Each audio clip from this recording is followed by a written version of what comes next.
무기계약이 가능하다면. 그러면 굳이 내 집을 살 필요가 있나요? 그러네요. 좀 예측 가능하고 뭐 부담 가능하고 뭐 이렇게 되면 사람들이 쫓기듯이 내 집 마련에 나서는 게 아니라 때가 돼서 내 집 마련에 나서면 그러면은 경쟁도 좀 덜 치열하고 내 집 마련도 더 쉬워지죠. 저는 이걸 버스 전용차로에 비유하는데요. 어쨌든 집은 항상 꾸준히 차분하게 공급해야 됩니다. 그냥 갑자기 정치적 위기가 왔다고 호들갑스럽게 500만 원. 500만 원 막, 쟤는 100만 원, 나는 120만 원 막, 이러면은 그게 사실 해법이 아니라 그건 문제에 더 가까운 것 같아요. 최근에 경제 분야에서 가장 핫한 이슈는 누가 뭐래도 부동산이죠. 그래서 저희 곰곰이가 새로운 경제 전문가를 모셨습니다. 바로 무려 주거중립성연구소 수처작주의 소장이시라는 최경호 소장입니다. 안녕하세요. 네, 반갑습니다. 예. 네, 제가 뭐 소개는 드렸는데 사실 주거중립성연구소 이것도 이상하고요. 수처작주라는 말은 또 처음이에요. 네. 이게 대체 정체가 뭔가요? 뭐 경제 전문가라고 소개해 주셨는데요. 네네. 저는 뭐 돈 안 되는 부동산 전문가라고 얘기하고 다니고 있습니다. 예, 갑자기 이렇게 실망하시는 것 같은데. 우리 돈이 돼야 되거든요. 네. 주거 중립성은 이제 뭐 다음 편에 자세하게 설명드리겠지만 오늘은 간단하게만 말씀드리면 전세로 살든 월세로 살든 이익이나 비용이 비슷해야 된다. 교통에 비유하자면 지하철이나 버스나 공공이 다 이렇게 골고루 투자해야 된다. 뭐 이런 개념으로 생각해 주시면 좋을 것 같고요. 수처작주라는 건 이제 제가 불교도는 아닌데 불교에서 나온 말이래요. 수처작주, 입처개진 뭐 해서 8자인데 수처작주는 어느 상황에 처하든지 주인공처럼 살아라라는 아주 멋진 말인데요. 자기 위안 아닙니까? 정신승리를 하고 있습니다 지금. 근데 이제 이게 이제 전세로 살든 월세로 살든 다 주인이다라는 이 주거 중립성의 개념을 잘 나타내는 말 같아서 사람들한테 좀 더 잘 다가가려고 했는데 더 어려워진 것 같네요. 갑자기 막 거리가. 그래서 요 개념을 좀 잘 마케팅해 보려고 연구소 이름을 그렇게 지었습니다. 네. 수처작주. 부동산 또 워낙 뜨겁잖아요. 지금 부동산 시장을 좀 수처작주 소장님께서는 어떻게 보고 계십니까? 뭐 최근 뉴스 보면은 뭐 또 뭐 고점을 찍었다 하락을 했다 어디는 뭐 몇 억이 뭐 3억이 떨어졌다 뭐 전세도 이제 딱 떨어진다 이런 말이 나오는데 몇몇 사례 한두 개 가지고 이제 좀 대세가 어떻게 변하고 있다라고 말씀드리긴 좀 조심스럽긴 합니다. 근데 다만 이제 지금 이제 실수요자들이 자기가 저축해서 살 수 있는 수준, 구매력이 따라가는 수준은 한참 넘어선 아주 비싼 가격이라는 거는 맞는 거고. 너무 거품 아니에요? 거품이라는 건 이게 꺼져봐야 거품인 줄 아는 거라. 그래요? 근데 뭐 주식 시장 같으면 이럴 때 뭐 조정 국면이 올 거다 이런 얘기를 하긴 하죠. 그래서 쉽게 단언은 못 하지만 뭐 이게 계속 이게 유지되긴 힘들지 않을까 생각하고 있습니다. 올해 우리가 지금 정말 중요한 이 대선이 또 있잖아요. 대선, 지방선거 다 있죠. 네네. 그래서 또 이 대선 후보들이 여러 가지 또 부동산 정책을 내놓고 있기 때문에 이걸 볼 때 우리가 또 어떤 점을 좀 중점적으로 봐야 될까? 관전 포인트 이런 걸 좀 알려주시면 좋을 것 같아요. 어느 대선이든 뭐 부동산 문제가 그렇게 안 중요했던 적은 없었고. 그래서 늘 사실 뭐 또 뭐 다음번에 우리나라 주택 정책의 역사 돌아볼 때도 말씀드리겠지만. 네네. 이게 다 아주 주택 정책을 자기 정치적 지지 획득을 위한 수단으로 썼어요. 좀 차분한 주택 계획을 발표하고 하는 게 아니라 1972년 10월 유신 직후에 박정희 대통령은 250만 호 건설 계획을 발표하고 그 5.18 직후에 이제 500만 호 건설 계획을 그때까지 지었던 모든 주택을 합친 숫자 비슷한 그랬구나. 아무튼 그랬죠. 뭐 노태우 대통령도 그랬고 뭐 이번에 정부에서도 좀 그랬던 측면이 있고 뭐 정치적 위기를 돌파하려고 주택을 자꾸 이렇게 동원하는데 이번 대통령 후보들도 다 좀 그런 느낌들이 좀 있긴 있습니다.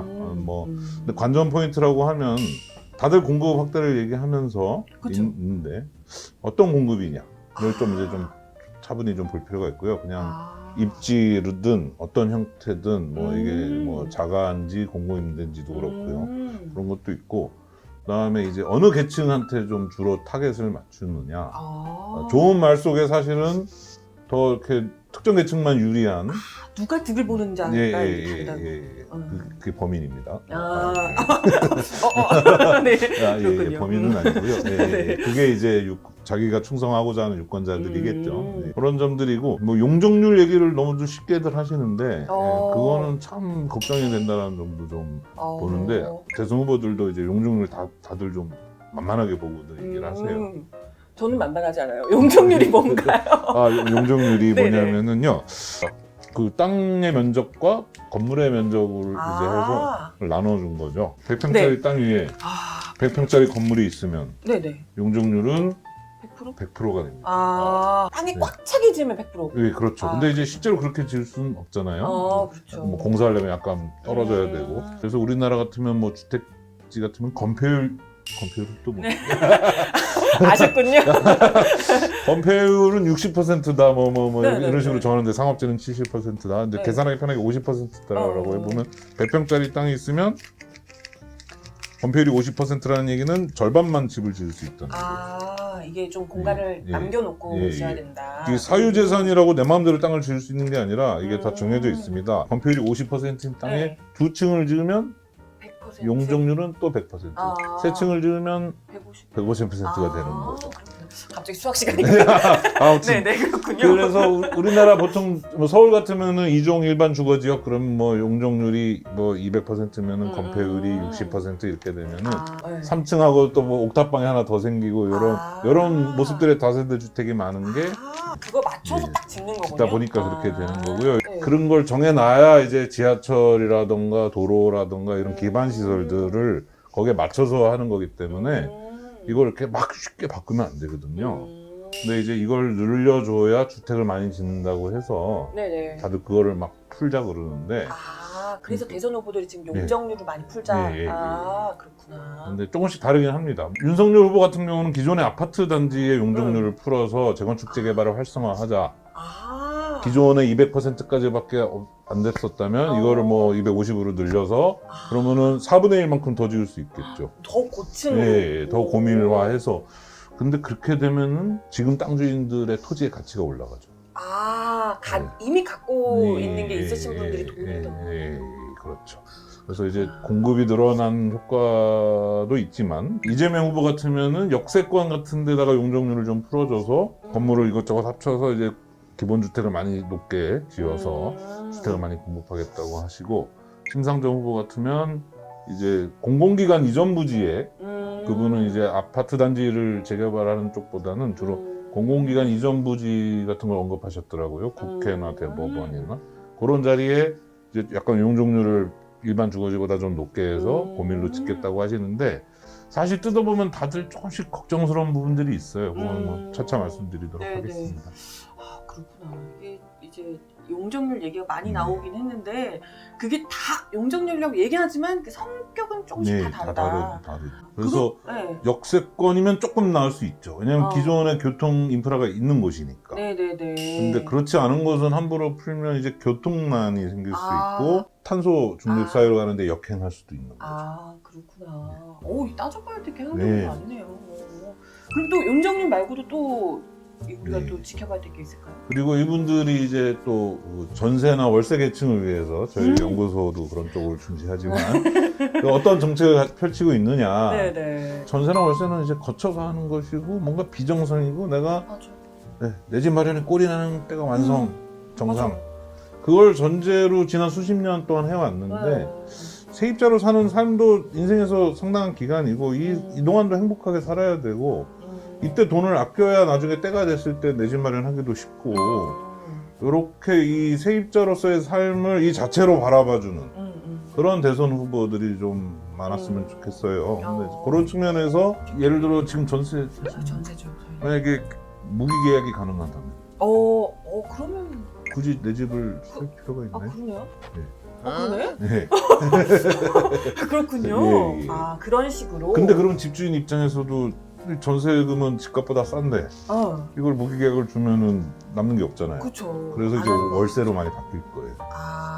그렇게 돼. 그래서 외국의 사례를 보면 무기계약인 나라들도 많이 있거든요. 너무 좀 당황스러우실 것 같은데 이 무기계약이 가능한가? 그러니까요. 근데 그런 나라들은 그래서 전세가 아니라 다 월세 위주로. 월세 엄청 비싸 보이는 거 아니에요? 그렇게 될 수도 있죠, 도심에 있으면. 근데 이제 그건 그거대로 또 문제를 풀어야 되지만 예측 불가능하게 갑자기 훅 오른다던가 네네네. 전세가 뭐 갑자기 1억, 2억씩 오르고 어. 그런 게 힘든 건 그쵸. 거도 있잖아요. 네. 다른 것도 있는데 좀 예측 가능하고 뭐 부담 가능하고 뭐 이렇게 되면 사람들이 쫓기듯이 내 집 마련에 나서는 게 아니라 때가 돼서 내 집 마련에 나서면 그러면은 경쟁도 좀 덜 치열하고 내 집 마련도 더 쉬워지죠. 저는 이걸 버스 전용차로에 비유하는데요. 네네. 버스 전용차로가 생기면 차선이 좁아진 것 같잖아요. 네. 내가 운전할 때 맞아. 전용차로 없으면 더 길이 잘 뚫릴 텐데 맞아. 하지만 전용차로가 없으면 버스 타는 사람들이 다 차를 몰고 나오려고 하고 다 차를 살려고 하고 그럼 차값도 더 비싸지겠죠. 길도 더 막히고. 그래서 당장은 좀 길이 좁아진 것처럼 보여도 전용차로가 있는 게 내가 운전할 때도 편한 것처럼 세입자들이 살기 편해야 내 집 마련도 쉬워질 거다라는 게 저의 이 선동 주거중립선 연구소에 예, 선동이었습니다. 그렇군요. 예. 사실 이제 주거중립적 연구소는 굉장히 좀 어떻게 보면 우리나라 부동산 특히나 이 분야에서는 굉장히 좀 독특한 분야라고 할 수 있는데 돈 안 되는 네. 단지 내 집 마련이 당장 눈앞에 중요한 게 아니라 네. 완전 다른 분야에서 다른 생각으로 이렇게 좀 부동산 시장을 볼 수 있지 않을까 이런 생각이 듭니다. 오늘 뭐 한 가지 더 네네네. 이제 공급을 근데 하긴 해야 된다. 그러니까 공급이 다 필요 없다 뭐 이런 얘기는 전혀 아닙니다. 공급을 하긴 해야 됩니다. 공급해야 된다는 얘기 예. 중앙일보 이런 데서 많이 하던데. 예. 근데 이게 저는 집값을 잡기 위해서가 아니라 네네. 집이 부족하니까 하는 거죠. 어. 사실 공급을 안 해서 집값이 오르는 면도 있을 수 있는데 공급을 해도 집값은 오를 겁니다. 그래요? 예. 집값은 오릅니다. 어쩌다가 뭐 20, 30년에 한 번씩 떨어질 때가 있을 수는 있지만 네네. 뭐 왜 그런지는 좀 차차 설명드리고 네. 아무튼 공급을 해야 되는데 왜 해야 되냐? 네. 일단은 건물의 수명이라는 게 있으니까 네네. 50년이라고 잡으면 단순 산술 계산으로 해보면 1년에 2%씩 집은 없어지고 있는 거죠. 두 번째, 너무 열악한 집에서 사는 분들이 아직 많이 계세요. 한 100만에서 200만 사이에 있을 거라고 사람들이 추정하는데 그분들이 이제 집다운 집으로 나오려면 그 집을 더 지어야 되는 게 있죠. 그 다음에 1인당 거주 면적이 또 늘어나고 있어요. 그러니까 경제가 좋아질수록 나라가 발전할수록 더군다나 좀 더 이제는 또 더군다나 이 팬데믹 시대에 집에 사는 일이 많아지기 때문에 맞아요. 뭐 애도 인터넷 강의를 하는데 나도 뭐 재택근무를 해야 되고 그러면은 필요한 면적이 점점 많아지니까 그것도 하나는 이제 재건축 재개발 같은 거 이렇게 하면은 그 사람들이 나와서 살 수 있어야 되는 공간이 있어야 되고 인구 이동을 하려면 약간의 여유 집이 더 있어야 되고요. 단지 그냥 집값 문제가 아니라 어쨌든 집은 항상 꾸준히 차분하게 공급해야 됩니다. 그냥 갑자기 정치적 위기가 왔다고 호들갑스럽게 500만 원! 500만 원! 막, 쟤는 100만 원? 나는 120만 원! 막 이러면은 그게 사실 해법이 아니라 그건 문제에 더 가까운 것 같아요. 이거 우리 주택을 이렇게 어렵게 만든 문제 중에 하나가 보기 좋은 숫자만 얘기하고 십진법에 따라 보기 좋은 숫자 왜 99만 원은 안 되고 왜 102만 원은 또 안 되고 왜 100만 원 해야죠. 왜 하필 100만 원? 왜? 지금 집 없는 사람들이 100만 명이에요? 아니, 그런 정말 사람에 맞춰서 계획을 하는 게 아니라 그냥 딱 공약이니까 지금 공급하자는 얘기 다 이렇게 그 조중동에서만 하는 말인 줄 알았는데 그건 아니고 집값의 문제 때문만이 아니라 이게 자연적으로 필요한 게 있다라는 이야기였습니다. 앞으로 또 이제 부동산 얘기 정말 많이 하게 될 텐데 과연 어떤 또 독특하고 재미있는 시각을 또 보여주실지 제가 기대를 한번 해보겠습니다. 오늘 아무튼 말씀 감사드려요. 첫 방송 여러분들 많이 앞으로도 기대해 주시기 바라면서 다음 편에서 또 대선 후보들 이야기며 뭐 여러 가지 이야기들 함께 나눠보겠습니다. 감사합니다.